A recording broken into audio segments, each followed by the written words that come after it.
Purihan, Diyos ng lahat o papuri sa kaitaasan, siya'y papurihan ngayon at magpakailanman.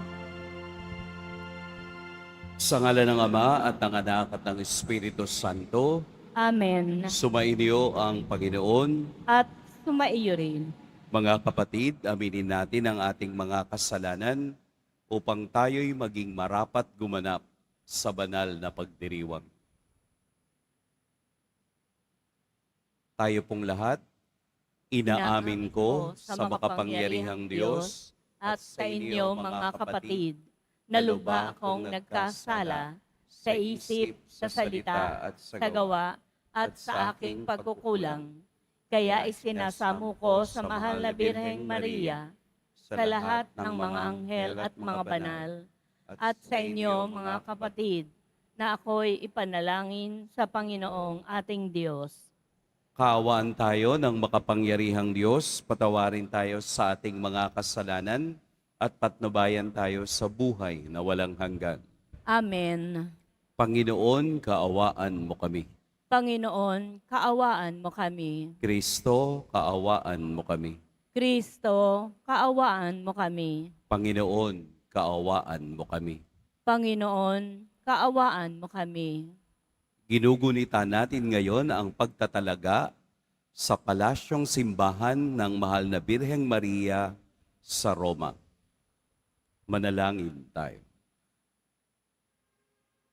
Ama naming makapangyarihan, patawarin mo ang aming mga utang sapagkat kami hindi makababayad ng lubusan, kaya't makaligtas nawa kaming tanan, pakundangan sa pagdalangin na Mahal na Birheng Ina ng Diyos para sa aming kabutihan. Sa pamamagitan ni Hesukristo, kasama ng Espiritu Santo, magpa sa walang hanggan. Amen. Magsipo muna po ang lahat. Pagbasa mula sa aklat ni Propeta Jeremias. Nang taon ding iyon na ikalimang buwan ng ikaapat na taon ng paghahari ni Sedekias sa Huda, si Jeremias ay kinausap ni Ananias, anak ni Propeta Asur ng Gabaon. Sila nooy nasa patio ng templo. Sa harapan ng mga saserdote at ng mga tao, ang sabi ni Ananias, "Ito ang sabi ng Panginoon, ang Diyos ng Israel. Winakasan ko na ang kapangyarihan ng hari sa Babylonia. Sa loob ng 2 taon ay ibabalik ko na sa templong ito ang lahat ng kagamitan na kaniwa ni Haring Nabucodonosor at dinala sa Babylonia. Ibabalik ko rin dito si Jeconias, anak ni Haring Joaquin, ng Huda at ang lahat ng bihag na taga-Huda na dinala sa Babylonia. Aalisin ko na kayo sa ilalim ng kapangyarihan ng Babylonia." Sinabi naman ni Propeta Jeremias kay Propeta Ananias nang naririnig ng mga saserdote at lahat ang naroon sa patio ng templo. Amen. Ganyan nga sana ang gawin ng Panginoon. Magkatotoo nawa ang ipinahayag mo. Mapabalik sana rito mula sa Babylonia ang lahat ng kagamitan ng templo at ang lahat ng dinala roong bihag. Ngunit pakinggan ninyo ang sasabihin ko sa inyong lahat. Ang mga propetang nauna sa atin ay nagpahayag na magkaroon ng digmaan, taggutom at salot sa maraming bansa at tanyag na mga kaharian. Kung magkatotoo ang pahayag ng isang propeta na iiral ang kapayapaan, saka lamang natin malalamang ang Panginoon nga ang nagsugo sa kanya. Pagkarinig niyon, kinuha ni Propeta Ananias ang pamatok na sa batok ni Jeremias at binali. Pagkatapos, sinabi niya sa lahat ng naroroon, "Sinasabi ng Panginoon na ganito ang gagawin niya sa mga pamatok na inilagay na Haring Nabucodonosor sa lahat ng bansa, at ito'y gagawin niya sa loob ng 2 taon." At umalis si Propeta Jeremias. Pagkalipas ng kaunting panahon mula nang baliin ni Propeta Ananias ang pamatok ni Propeta Jeremias, kinausap ng Panginoon si Jeremias. Pumunta kay Ananias at sabihin mo, nawasak mo nga ang pamatok na kahoy, ngunit papalitan ko ng bakal. Lalagyan ko ng pamatok na bakal ang lahat ng bansang ito upang sila'y maglingkod kay Nabucodonosor at magkagayon nga siya'y paglilingkuran nila sapagkat pinaiilalim ko sa kanya pati ang mga hayop sa parang. At sinabi pa ni Propeta Jeremias, Ananias, hindi ka sinugo ng Panginoon at pinapaniwala mo sa aming kabulaanan ang mga taong ito. Kaya't ang sabi ng Panginoon, ikaw ay mawawala sa daigdig na ito. Mamatay ka sa taon ding ito sapagkat tinuruan mo ang bayan na maghimagsik laban sa Panginoon. At nang ikapatong buwan nga ng taong iyon, si Propeta Ananias ay namatay. Ang salita ng Diyos. Salamat sa Diyos. Poon, ituro mo sa akin ang utos mo upang sundin. Poon, ituro mo sa akin ang utos mo upang sundin. Sa landas na di matuwid, huwag mo akong babayaan. Pagkat ikaw ang mabuti, ituro ang iyong aral. Poon, ituro mo sa akin ang utos mo upang sundin. Tulungan mong ihayag ko yaong tunay na balita. Yamang sa iyong kahatulan, lubos akong may tiwala. Poon, ituro mo sa akin ang utos mo upang sundin. Sa akin ay magsilapit ang sa iyo ay may takot, maging yaong mga tao na alam ang iyong utos. Poon, ituro mo sa akin ang utos mo upang sundin. Sana'y lubos kong masunod ang buo mong kautusan, upang hindi mapayat, tamuhin ko ang tagumpay. Poon, ituro mo sa akin ang utos mo upang sundin. Nag-aabang ang masama upang ako ay mapatay, ngunit ako'y magbubulay sa bigay mong kautusan. Poon, ituro mo sa akin ang utos mo upang sundin. Hindi ako nagpabaya sa utos mo at tuntunin, pagkat ikaw ang guro ko na nagturo ng aralin. Poon, ituro mo sa akin ang utos mo upang sundin. Magsitayo na po tayong lahat.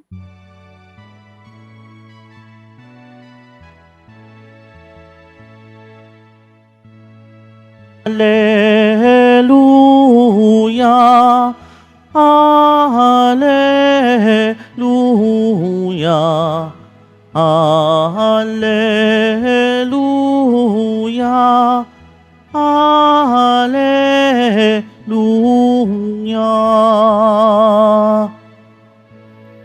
Ang tao ay nabubuhay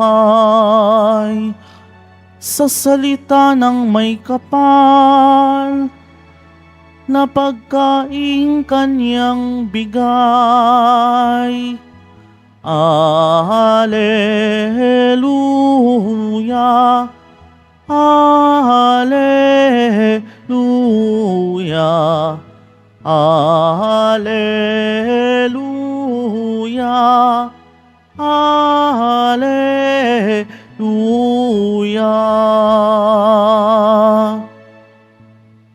Sumainyo ang Panginoon. At sumaiyo rin. Ang mabuting balita ng Panginoon ayon kay San Mateo. Papuri sa iyo, Panginoon. Noong panahong iyon, nang marinig ni Jesus ang pagkamatay ni Juan Bautista, siya'y sumakay sa isang bangka at nag-iisang pumunta sa isang ilang na lugar. Nang mabalitaan naman iyon ng mga tao, sila'y lumabas ng bayan at lakad na sumunod sa kaniya. Paglunsad ni Jesus sa dalampasigan, nakita niya ang napakaraming taong yaon. Nahabag siya sa kanila at pinagaling niya ang mga may sakit na dala nila. Nang dapit hapon na'y lumapit sa kaniya ang mga alagad. Sinabi nila, "Ilang ang pook na ito at malapit nang lumubog ang araw. Papuntahin na po ninyo sa mga nayon ang mga tao upang makabili ng kanilang makakain." Hindi na sila kailangang umalis pa, sabi ni Jesus. Kayo ang magbibigay sa kanila ng makakain. Sumagot sila, "5 po ang tinapay at 2 ang isda natin. Dalhin ninyo rito," sabi niya. Pinaupo niya sa damuhan ang mga tao. Kinuha ang 5 tinapay at 2 isda. Tumingala siya sa langit at nagpasalamat sa Diyos. Pinagpira-piraso niya ang mga tinapay at iniutos sa mga alagad na ipamigay iyon sa mga tao. Kumain silang lahat at nabusog. Tinipon ng mga alagad ang lumabis at sila'y nakapuno ng 12 bakol ng pira-pirasong tinapay. May 5,000 lalaki ang kumain, bukod pa sa mga babae at mga bata. Mga kapatid, ang mabuting balita ng Panginoon. Pinupuri ka namin, Panginoong Heso Kristo. Magsayo po muna po tayong lahat. Magandang umaga po sa lahat. Magandang umaga po. Siguro kanina pag gising ninyo, ang unang lumabas sa inyong bibig ay Lunes na naman. Lalo na doon sa mga nagtatrabaho, no? Ay, Lunes na naman. Gigising na naman. Magtatrabaho na naman. At uuwi na namang pagod. Alam ninyo, may mga bagay sa ating buhay na kinakailangang gawin. Ito ay makikita natin sa ating ebanghelyo na sa mga susunod na mga linggo, ang lagi nating mapapakinggan ay ang pagbasa o ebanghelyo tungkol sa pagpapakain ni Jesus ng tinapay. Bakit kaya? Dahil tunay na ang Diyos ang tinapay ng buhay na bumaba mula sa langit. Ating pagninilayan sa loob ng 4 na linggo kung gaano kalawak at kalalim ang pagmamahal ng Diyos sa mga taong sumusunod sa Kanya. Kung ating pong titingnan at babasahin ang mga galaw ni Jesus sa Ebanghelyo ngayon, ito ay pagpapakita ng Kaniyang pagmamahal sa mga taong nagugutom at nangangailangan sa Kaniya. Hindi niya kayang mag-isa. Kaya nung siya ay umalis at pumunta sa isang lugar na mag-isa, ito ay pagpapakita ng kaniyang pagdarasal at koneksyon sa Ama. Bago siya gumawa ng isang bagay na ikabubuti ng tao, siya muna ay nakikipagniig at nakikipag-usap sa Ama. At ano ang kaniyang ginawa? Ang ginawa niya ay ang himala ng pagpaparami ng tinapay. Kung babasahin natin ang kaniyang galaw, ito rin ang galaw na ginagawa natin sa banal na Eucharistia. Ang panalangin na ating inuukol na tayo rin sana ay bigyan ng Diyos ng biyaya ng kaniyang awa kapag tayo'y tumatanggap ng kaniyang banal na katawan. Hindi lamang ito isang himala galing sa Diyos. Kung hindi paghahanda kung ano yung bagay na ating matatanggap sa ating buhay. Ang himala ng banal na Eukaristiya ay pagpapatunay na ang Diyos sa ating kalagitnaan ay hindi nang iiwan sa oras ng ating kagutuman. Kaya nga, sinabi niya sa kaniyang mga alagad, hindi niyo sila pwedeng paalisin. Kayo ang magpapakain sa kanila. At mula sa kaniyang panalangin ng pagpaparami ng tinapay, nakakain ang 5,000, hindi kasama ang mga babae at bata. So kung titingnan natin, mula sa biyaya ng Diyos, patungo sa mga alagad, patungo sa atin, hindi natatapos ang kaniyang pagbibiyaya. Pwede niyong itanong, bakit po kailangan natin araw-araw magmisa? Bakit kailangan nating palaging tumanggap ng banal na tinapay o ang katawan ni Kristo? Sabi nung isang pari, because it is necessary. It is necessary dahil kinakailangan. Bakit po kinakailangan? Sino po sa inyo ang kumain ng breakfast? Wala. Salamat. Siguro lahat nag-breakfast. Kahapon, sino po ang nag-breakfast? Lahat kumain ng breakfast. Nung Huwebes, sino po kumain ng breakfast? Lahat kumain ng breakfast. Nung isang taon, sino po ang kumain ng breakfast? Lahat kumain ng breakfast dahil necessary. Subukan niyong huwag kumain. Sino po ang uminom ng tubig kahapon? Lahat uminom ng tubig. Araw-araw, umiinom tayo ng tubig dahil necessary. Kinakailangan. Ganon din po ang banal na Eukaristiya. Upang mabuhay ang ating espiritualidad para sa Diyos, kailangan natin ng banal na Eukaristiya. Kailangan natin ng pagkaing bumaba sa langit upang tayo ay makawangis ni Jesus, ang ating poong Nazareno, upang ang kaniyang ibinibigay ang makapagpabago sa atin upang tayo'y maging handa sa kaniyang pagdating at pagtungo sa kaniyang kaharian. Ano ang sabi sa Ebanghelyo? Ang lahat ay nakakain at nabusog.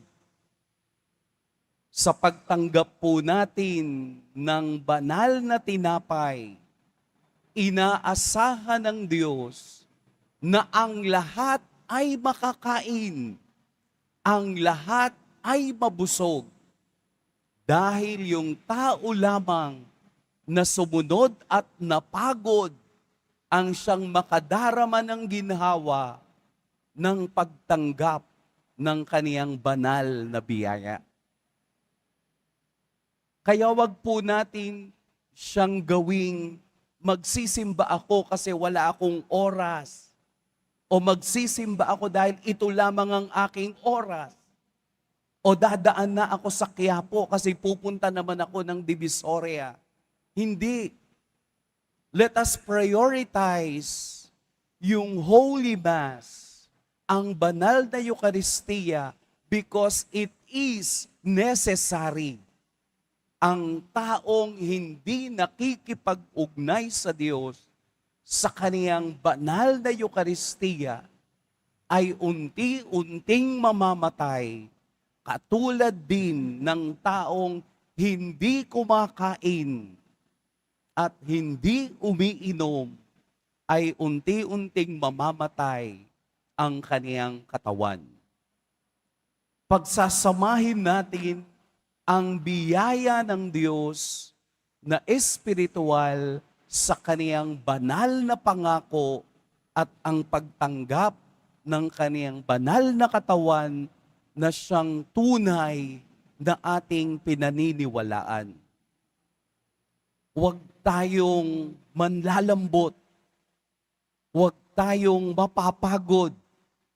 Kahit araw-araw, gawin natin ito because it is necessary. Paano, Father, makasalanan ako? Kung hindi mo tinitignan ang sarili mong makasalanan, dapat nasa langit ka na. Kaya lahat tayo ay nagsisimba dahil alam nating tayo'y makasalanan. Alam natin na kailangan natin ang pagliligtas ng Diyos at pagpapatawad sa mga nagagawa nating kasalanan. Kaya nga po, bago mag-umpisa ang misa, ano ang una nating ginagawa? Humihingi tayo ng kapatawaran.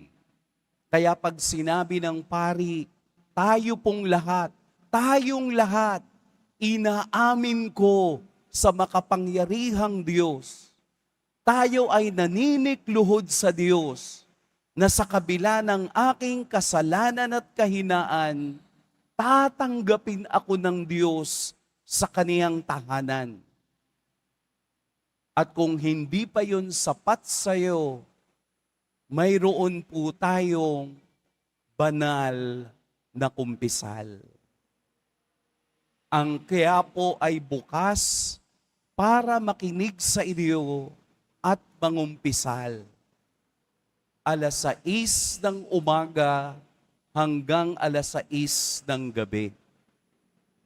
Hinihintay tayo ng ating Poong Jesus Nazareno na makiisa sa kaniyang pagpapasan ng krus at ibigay sa Diyos ang lahat ng ito. Huwag po nating hayaang masayang ang pagbibiyayang ibinibigay ng Diyos araw-araw. Sana po, kung ano man ang estado mo ngayon, kung ano man ang edad mo ngayon, hinihintay ka ng Diyos sa kaniyang banal na kumpisal upang sa bawat pagdiriwang na ating gagawin, handa kang tanggapin ang biyayang kaniyang ibinibigay. Huwag nating sayangin sapagkat ang oras na lumilipas ay hindi na nating maibabalik kailanman. Huwag ninyong hayaan po na kayo lamang ay papasok at uupo. Uupo, luluhod, tatayo, aalis. Walang participation as a body of Christ. Kaya kayo nagsimba upang tumanggap ng kaniyang banal na katawan. Hindi ka man handa ngayon, handa po ang ating mga confessional boxes upang pakinggan ang ating mga kahinaan at matanggap ang pagpapatawad ng Diyos.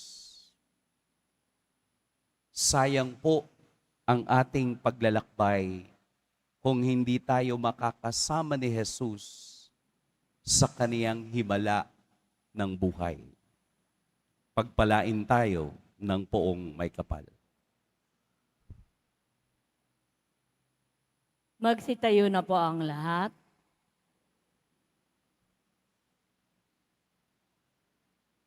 Minamahal kong mga kapatid, natitipon tulad ng napakaraming tao sa Ebanghelyo na nagugutom sa salita ng Diyos.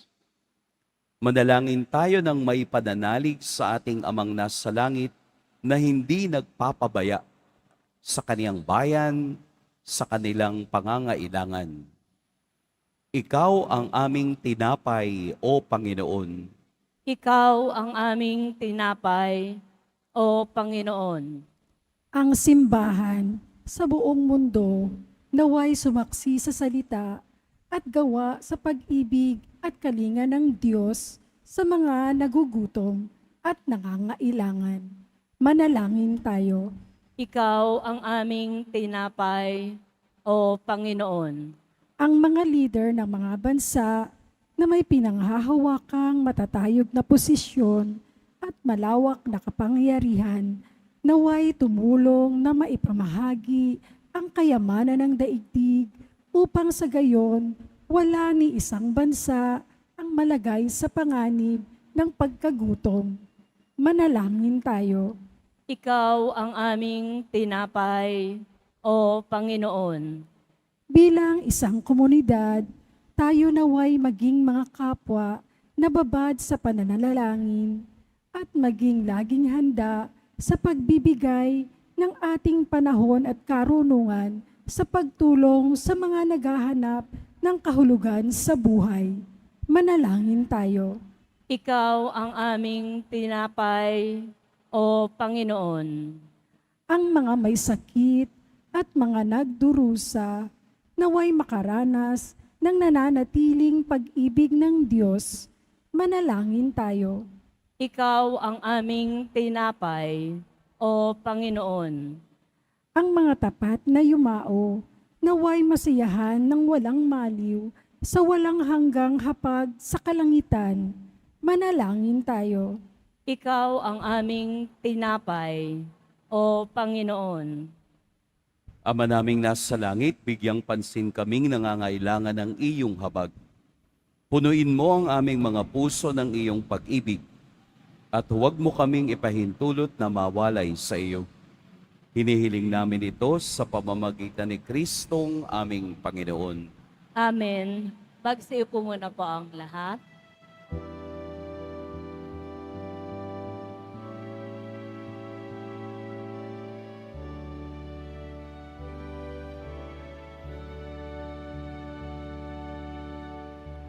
Aming alay sa'yo, Panginoon.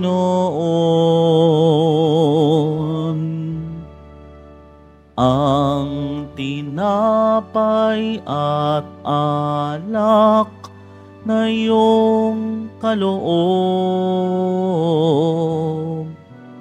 upang gunitain ang iyong buhay na inialay nang tayo'y magdiwang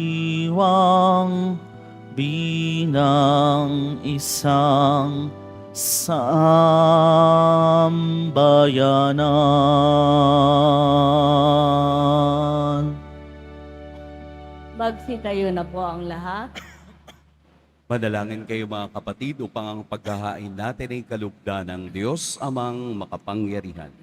Tanggapin nawa ng Panginoon itong paghahain sa iyong mga kamay, sa kapurihan niya at karangalan, sa ating kapakinabangan, at sa buong sambayanan niyang banal.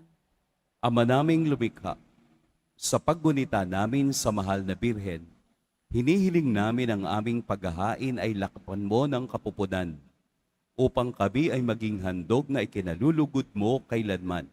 Sa pamamagitan ni Hesukristo, kasama ng Espiritu Santo, magpa sa walang hanggan. Amen. Sumainyo ang Panginoon. At sumaiyo rin. Itaas sa Diyos ang inyong puso at diwa. Itinaas na namin sa Panginoon. Pasalamatan natin ang Panginoong ating Diyos. Marapat na siya ay pasalamatan. Ama naming makapangyarihan, tunay ngang marapat na ikaw ay aming pasalamatan. ngayong pinararangalan ang mahal na Birheng Maria. Bukod mong pinagpala sa babaing lahat, ang mahal na Birheng totoong mapalad, na iyong piniling maging ina ng iyong anak, noong isugo mo siya bilang aming Mesiyas. Sa kapangyarihan ng Espiritong Banal, ang Birheng Maria ay naging inang tunay ng iyong anak na kaniyang isinilang bilang liwanag nitong sanlibutan. Kaya kaisa na mga anghel na nagsisiawit ng papuri sa iyo nang walang humpay sa kalangitan, kami nagbubunyi sa iyong kadakilaan. Santo, Santo, Santo, Panginoong Diyos ng mga hukbo, napupuno ang langit at lupa ng kadakilaan mo. O sana sa kaitaasan, pinagpala ang naparirito sa ngalan ng Panginoon. O sana sa kaitaasan, magsiluhod po ang lahat. Ama naming banal, ikaw ang bukal ng tanang kabanalan. Kaya't sa pamamagitan ng iyong Espiritu, gawin mong banal ang kaloob na ito upang para sa amin maging katawan at dugo ng aming Panginoong Heso Kristo. Bago niya pinagtiis ang kusang loob na maging handog, hinawakan niya ang tinapay, pinasalamatan kaniya, pinaghati-hati niya iyon, iniabot sa kaniyang mga alagad at sinabi, tanggapin ninyong lahat ito at kanin, ito ang aking katawan na ihahandog para sa inyo.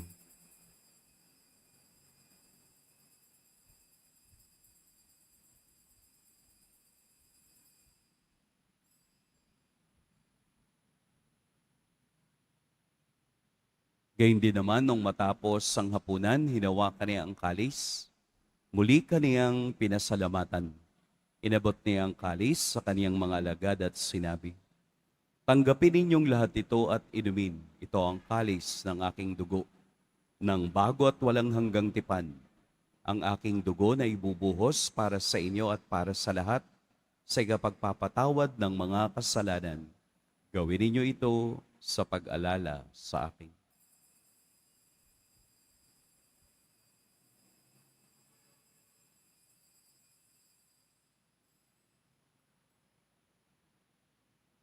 Magsitayo na po ang lahat. Ipagbunyi natin ang misteryo ng pananampalataya. Si Kristo'y namatay, si Kristo'y nabuhay, si Kristo'y babalik sa wakas ng panahon. Ama, ginagawa namin ngayon ang pag-alala sa pagkamatay at muling pagkabuhay ng iyong anak. Kaya't iniaalay namin sa iyo ang tinapay na nagbibigay buhay at ang kalis na nagkakaloob ng kaligtasan. Kami nagpapasalamat dahil kami iyong minarapat na tumayo sa harap mo para maglingkod sa iyo. Isinasamo namin kaming magsasalo-salo sa katawan at dugo ni Kristo ay mabuklod sa pagkakaisa sa pamamagitan ng Espiritu Santo. Ama, lingapin mo ang iyong simbahang laganap sa buong daigdig. Puspusin mo kami sa pag-ibig kay San Francisco na aming Papa, at ni Jose na aming obispo at ng tanang kaparian. Alalahanin mo rin ang mga kapatid naming nahimlay nang may pag-asang sila'y muling mabubuhay, gayon din ang lahat ng mga pumanaw.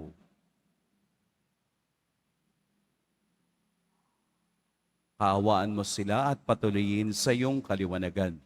Kaawaan mo at pagindapating kaming lahat na makasalo sa iyong buhay na walang wakas.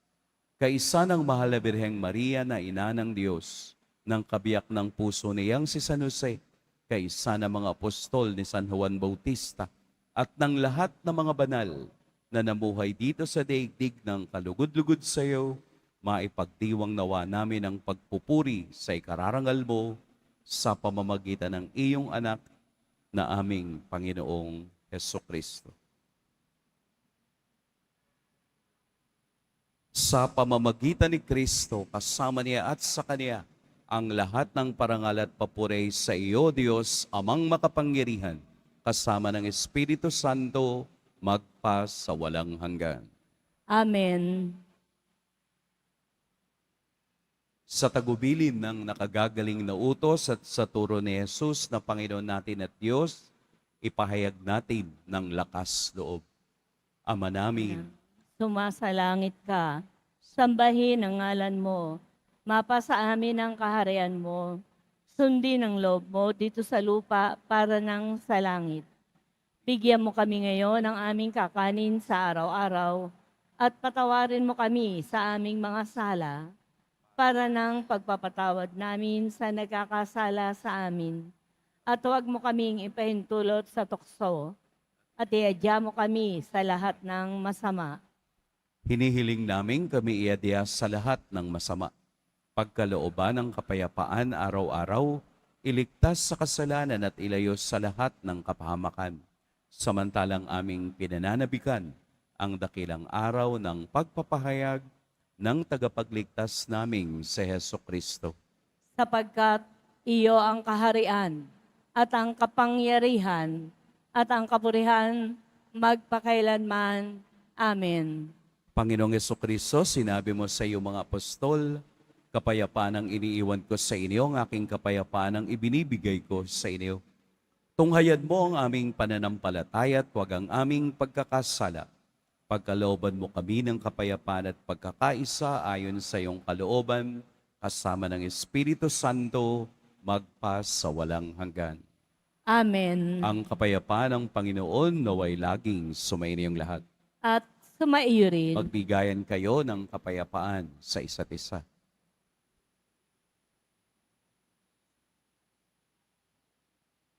Kordero ng Diyos na nag-aalis ng mga kasalanan ng sanlibutan, maawa ka sa amin.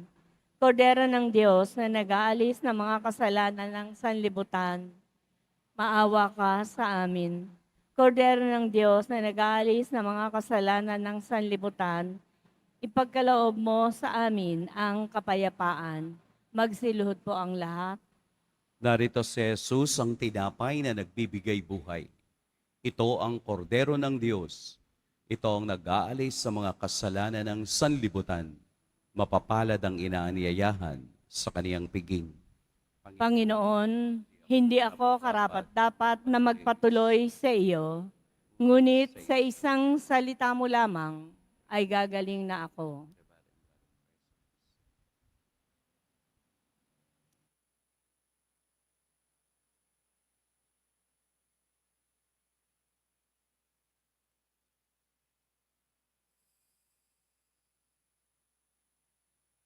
Para po sa lahat ng tatanggap ng banal na komunyon, sasagot po tayo ng amen. Pagkasabi po ng pari o ng lay ministers ng katawan ni Kristo at isubo po agad sa bibig bago umalis sa harapan ng pari o lay ministers. Sumunod po tayo at maraming salamat po.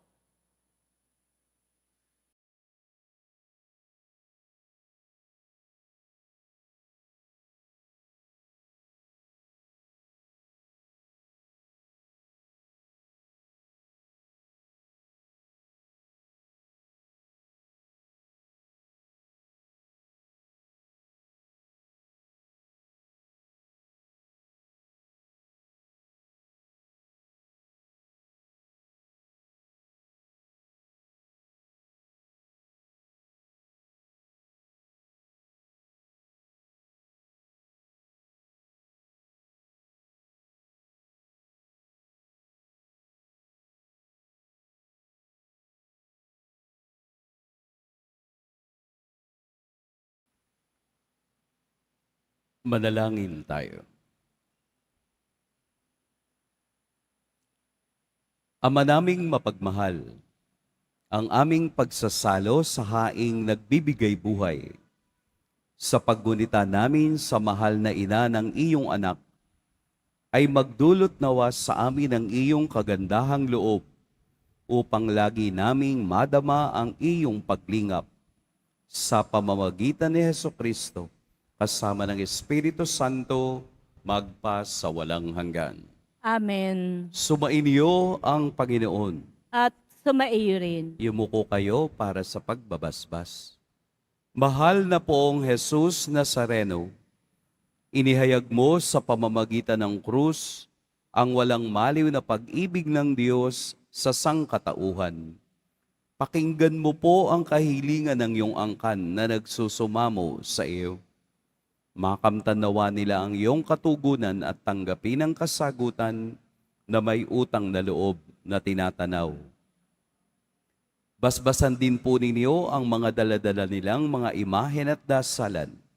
Sa pamamagitan ng bendisyon na ito, naway maalala nila ang pangako nila noon sa binyag, na ikaw ang kanilang iibigin at paglilingkuran bilang Panginoon, magpa sa walang hanggan.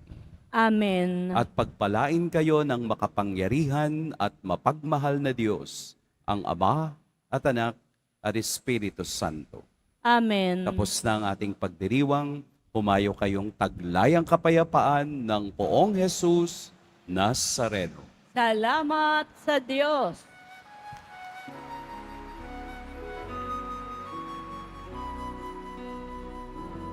Nuestro Padre Jesus Nazareno, sinasamba ka namin. Pinipintumho ka namin. Aral mo ang aming buhay at kaligtasan. Nuestro Padre Jesus Nazareno, iligtas mo kami sa kasalanan. Ang krus mong kinamatayan ay sagisag ng aming kaligtasan. Nuestro Padre Jesus Nazareno, dinarangal ka namin. Nuestro Padre Jesus Nazareno, nilulwalhati ka namin. Nuestro Padre Jesus Nazareno, dinarangal ka namin. Nuestro Padre Jesus Nazareno, nilulwalhati ka namin.